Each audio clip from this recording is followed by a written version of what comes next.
you see the world too. Yeah. And let somebody else pay for it. Yeah. Right. Yes. Okay, tell us a little bit, Amy, about this poster here. You told me that's you there, and the other one was you. Yes, that was. Tell me about the was and the actual. That came out in July. It was on the stands in October. Again, after losing 340 pounds, I guess my mantra is to inspire one person every day to get off the couch, to make a healthy lifestyle decision. And whether that's a lifestyle decision to lose weight, whether that's a lifestyle decision to continue on with Job Corps and continue on with your trade, making healthy lifestyle choices.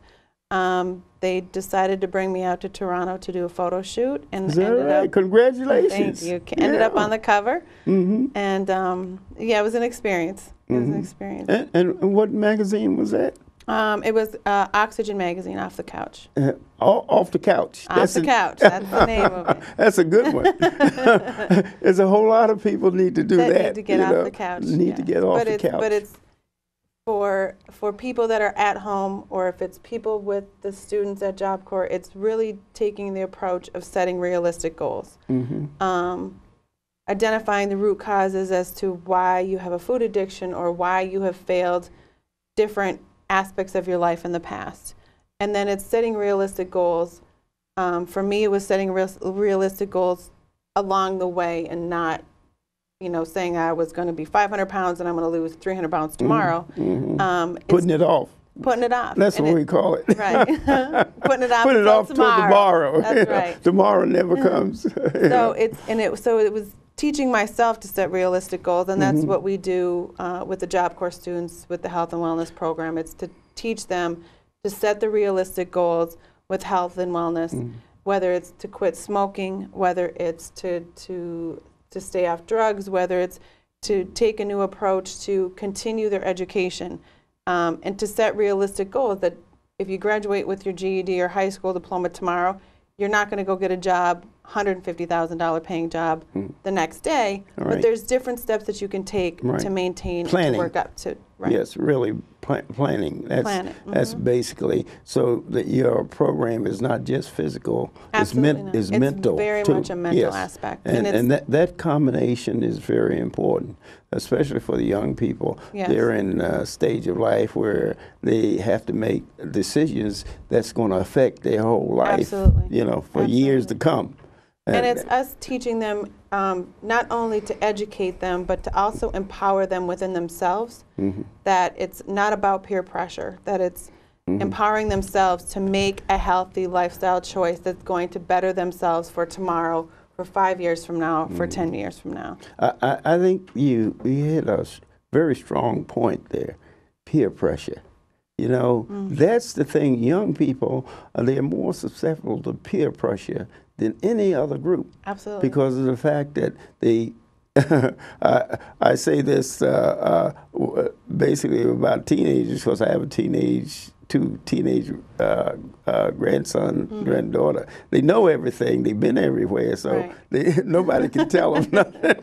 That's basically what it is. They're in a position they want to be adult, but they don't understand. With adulthood comes responsibility. Absolutely. And you have responsibility for your actions. Correct. Whatever it is, you have that responsibility. And it's empowering them to be able to make those healthy lifestyle choices. Right. Despite of the peer pressure, despite of what their friends are doing. And you hear a lot of these students talk about stress. And us as adults think, well, how could they possibly know real stress? Right. Because you're not paying bills, you don't have the jobs, you have the... Right. But I think students and young people have a different stress nowadays than we did even when we were kids. And so it's not falling susceptible to that. It's to overcome those barriers and those peer pressures and those obstacles that they've been put in their path, to overcome those. So it's very much more of a mental program, because the physical part will come. Right. Well, I think they've done a great job there. And once again, Job Corps is doing a great job. We want President Obama to keep pouring the money into Job Corps, because these are good examples of students here and the programs that they have out at Job Corps. It's really positive. Absolutely. And we got to think in terms of the future. And the youth are the future, no doubt about it. And once we take the time to bring programs like Job Corps has brought this fitness program in, and that's with the fitness program come the mental program. Absolutely. Once the mental program and the peer pressure, I think that we can't put any more emphasis on that, because generally the young people are governed by their peers. And as an adult, we know you can't do that. Okay, once again, congratulations. Appreciate it. Thank you and for having congratulations, Job Corps, the fine job that they're doing. And remember to support the Job Corps. Fill out that, what do you have there? We have the Census Bureau. They're going to have the census coming up, and make sure you mention the Job Corps. Hey, that's one fantastic. See you next time.